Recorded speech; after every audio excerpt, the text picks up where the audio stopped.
What do you think of when you see the UMass Minutemen football team? Do you see success, glory, perhaps their run back in the days of the FCS? I'm sure you don't see any of those things at all. I would say a program like this belongs in the dumpster, but dropping radioactive waste in a trash can probably isn't the most ethical thing to do for the ecosystem, and the college football ecosystem. UMass is the cytoplankton of this ecosystem, consumed by even the smallest of prey.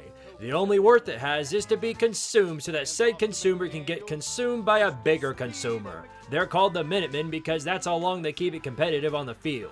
You wouldn't believe it, but they weren't always like this. As mentioned earlier, UMass was once a paragon of the Northeast during their time in the lower division of football. Throughout the 60s, 70s, and 80s, they won 16 conference championships and even went to 2 FCS bowls. In fact, during that 3-decade-long span in what was the Yankee Conference, they only had 6 seasons where they finished below 500, a mirror image of what we know them as today.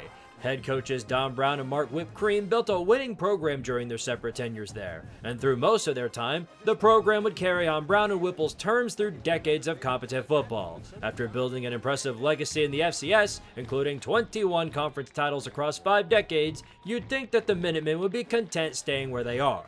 But then, money. On 4/20 of 2011, UMass would join as the tank brigade of the black hole of football known as MACtion. Ever since, they've become such an afterthought in the college football world that most forget they actually exist. I haven't because thankfully, I just so happen to have UMass memorabilia in my own house. In fact, everyone watching this does too.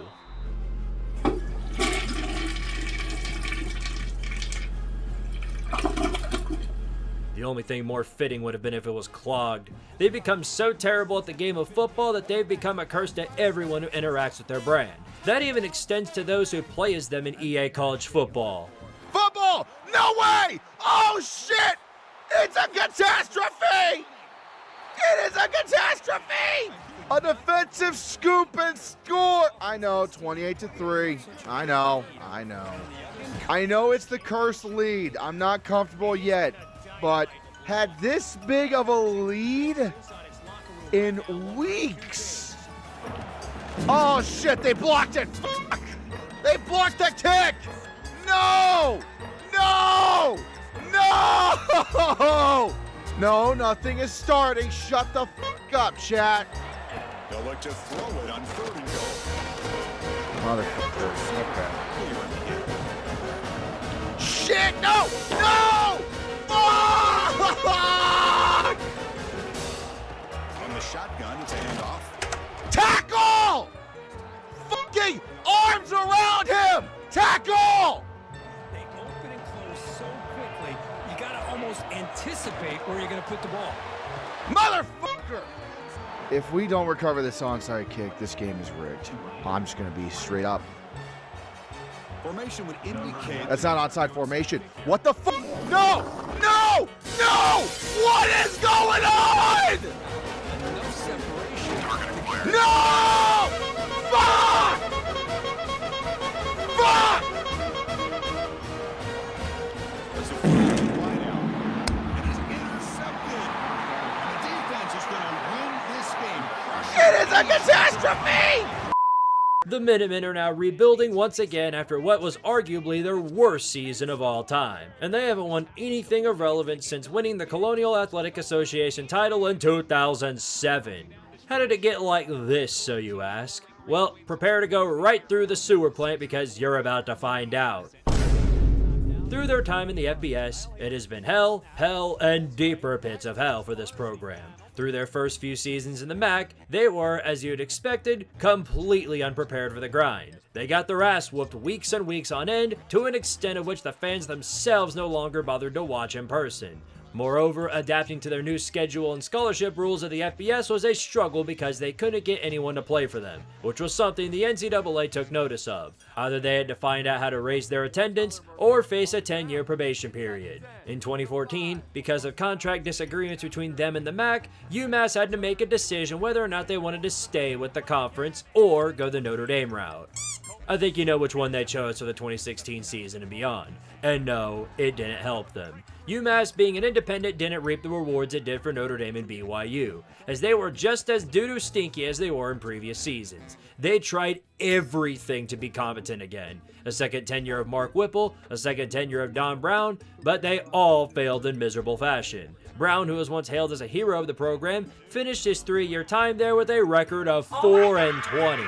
One of the only teams he was able to beat was Central Connecticut State, a reoccurring punchline on this channel. Brown would be thrown to the Shadow Realm after 10 games during the 2024 season. Well, hell, if you aren't going to show up for the postseason, you might as well join back with the rest of the programs who agree with you. Welcome back to the Maction.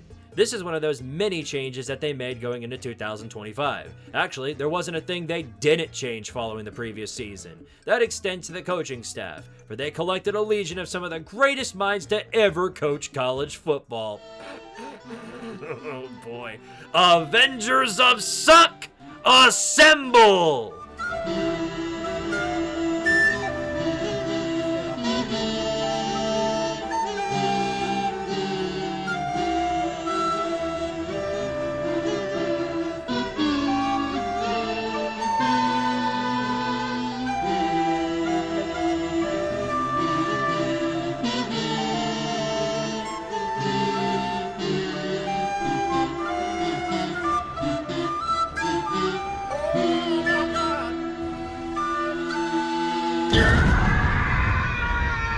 I don't know about you guys, this looks to me like a 15-0 team right here. For the replacement of Don Brown, newly installed head coach from Rutgers, Joe Harasimiak, would take over duties for the Minutemen. Part of a 5-year deal worth between $1.3 and $1.4 million annually, he, along with everyone else involved with the program, would be taking over on a brand new roster. The top players on the team declared for the NFL draft, and most of the others who stuck around didn't for too long because they too went into the chaos portal. But Harasimiak went to work in the same area, bringing in guys from across the globe in multiple divisions of football to build a roster potentially capable of winning a game. While A.J. Hairston and Jordan Grant would actually stick around for the season, Utah transfer Brandon Rose would wound up being the starter. The running back room would be led by UTSA's Rocco Griffin, as while he was hurt by the injury bug aplenty last year, he still amassed some pretty good numbers. The defense is getting back Tim Grant Randall on the nose, and former Florida State transfer Chambray Jackson is back on the inside, but everything else comes from elsewhere. The loss of Kofi Asare to Florida would nearly derail the defense had it not been for the depth they brought in.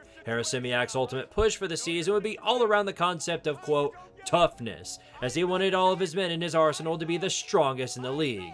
This led to a variety of questions. Who is going to be the toughest? Will there actually be toughness? Is there hope for the roster despite nobody knowing each other at all? When will Squidtard plug the sponsor? Oh shit, thanks for reminding me. Shout out to Prize Picks for sponsoring this channel. Prize Picks is America's #1 sports picks app, and honestly, it's one of the easiest ways to win cash while watching your favorite sports. The app is super duper simple to use. You just pick more or less on a few players' stats and lock in your lineup. That's it. For example, my newest MLB lineup looks like this. I've got Shohei Ohtani for less than 7 strikeouts, Kyle Schwarber for at least 1 home run, and Michael King for more than 5 strikeouts. And it's not just baseball either. In the NBA, you can pick from 3-pointers, rebounds, assists, and a ton of other stats. Prize Picks lets you play across a wide variety of sports, so there's always something going on. It's easy, it's fun, and it makes games way more interesting. They're available in over 40 states, including California, Texas, and Florida. And right now, when you play your first $5 lineup, you'll get $50 in lineups just for getting started. So download the app, use promo code HMA, and try it out for yourself. And as always, make sure to play responsibly. Now, let's check back with the Minutemen and see how they did. I'm sure with all the moves that they made, it can't be that bad. Are you sure? Back to pass, Simon. All sorts of time, throws down the middle. Caught for the touchdown! Tyler Walker knows what he's doing there. Awkward snap, Simon keeps, throws, caught for a touchdown. Never win against an FBS opponent, and he does it! 5-yard line, and then he's run all the way across the field. Weechen, what a night! What a return! He's gonna go! Mizzou is glad he did. And off again, Devin Miles shaking the outside. Inside the 10, he broke 1 and 2 and 3. He is in! Hamstring. Handoff up the middle, Newman finds some Roberson. High ball. Victor Snow in the corner. He got it! Davis throw. First down and more. Fourth down. Oh, they lost the ball. It's going everywhere. Harrison tried to scoop it up. It's still alive. Aired out. Brady Davidson. Deep shot. Spinning and gets the handoff again, dives for the goal line, and he's in. Mayshawn Wimberly, the grad student running back, finds the end zone. What the fuck is this piece of shit? So, what the fuck was that? I feel like our community as a whole should receive some sort of apology for ever having to watch such a thing. With the exception of Boston College fans, who the hell would ever enjoy such abuse like this? If it weren't for Bishop Sycamore, I'd say that might have been the worst display of football I've ever seen. You should feel the same way after hearing some of the achievements this team had. Firstly, the most obvious part, UMass finishes the season 0-12 for the first time in program history. Whoop-a-doo! Only 2 of UMass's losses were by less than 18 points, and one of them was to Bryant, a 3-win FCS team. It's not even one of the good ones either. They ranked dead last in points per game, dead last in opposing points per game, and all of their quarterbacks were a disgrace to the game of football to watch. None of them on the roster had any idea where they were going to throw because every time they stepped back to throw, they were given nanoseconds by their offensive line. So they were either nuked to oblivion on launch, or they would fuck up the pass itself off the disbelief that they had enough time to look down the field. Either way, it was never enough of an effort. For 12 games in the regular season, this program was reduced to further embarrassment after every game. There are not really even many witty one-liners you could say for a team like this because they were so unfathomably bad that there's only so many ways to go about describing it. The best way I could go about saying all of this is by giving you one of the most stomach-churning facts a team can receive. The UMass class of 2026 will officially have gone through 4 years of school without seeing an FBS home win. How? I wanna go home now. Here we are in the current year, and the situation this program is in is just as bleak as when the season ended. In the 14 years since rejoining the FBS in 2012, UMass has won only 26 games. They haven't beaten an FBS team since 2023, and the current streak that they are on now is the worst losing streak they've had by far through this extended time frame. Harasimiak remains the head coach because it's not like anyone short of Nick Saban himself can make the situation any better. Current athletic director Ryan Banford comes into year 11 as the controller of the school, and yet it's been disconnected for the entire duration he's been there. The basketball team ain't any better. Probably the biggest contribution in the last 10 years of the program has been spoiling undefeated Miami of Ohio's Cinderella season by beating them in the conference tournament. That's the best thing they've got going on right now. I don't know if they'll climb out of this hole anytime soon, or in my lifetime for that matter, but what we all know for sure is that they were way better off staying in the FCS. Continue like they are, and they might get Idaho'd out of this division anyway. Unlike other schools, you have nothing to fall back on when it comes to making up for the woes of your football team. Well, almost nothing. You won an ice hockey title 5 years ago. Stick with that and run with it. The only thing helping you now is a potential Mr. Beast who funds your NIL for no particular reason like he wants to do with East Carolina. On that note, I wonder what Iron Mouse is doing. UMass down 45 zip in the fourth quarter. Run it. No sound. Guy makes kick. 54 yards. Beautiful. What a time. Field goal's good. We're not shut out anymore. Great kick, number 99. Fireworks.